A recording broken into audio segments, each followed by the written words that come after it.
Hello बच्चों, let's read the question. Question says when two blocks connected by a spring move towards each other under mutual attraction, number one, their velocities are equal. चलिए हम check करते हैं, अगर दोनों blocks सिर्फ अपने interaction की वजह से एक दूसरे की तरफ मूव कर रहे हैं तो इसका सिर्फ एक ही अर्थ है कि उन पर कोई भी एक्सटर्नल फोर्स नहीं लग रहा।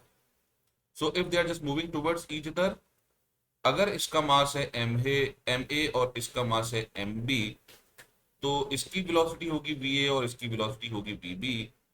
अगर इनिशियल मोमेंटम हम जीरो एज्यूम कर लें तो m a into v a plus m b into v b होना चाहिए जीरो।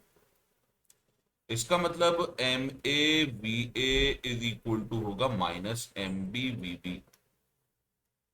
तो अगर मासेस बराबर होंगे तभी दोनों की स्पीड सेम होगी, लेकिन यहाँ वेलोसिटीज दे रखा है तो डायरेक्शन तो ऑपोजिट होंगे ही, तो ये ऑप्शन हो जाता है wrong. Number two, there accelerations are equal. तो अगर दोनों पर हम फोर्स की बात करें, सिर्फ स्प्रिंग फोर्स लग रहा है और दोनों पर स्प्रिंग फोर्स होगा इक्वल और opposite.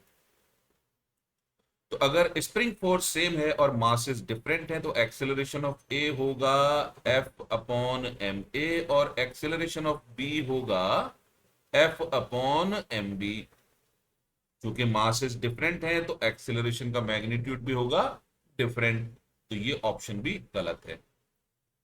Number three, the forces acting on them are equal and opposite. तो ये बात हमारी सही है, सो ऑप्शन हो जाएगा three. I hope you understood the solution. Thank you.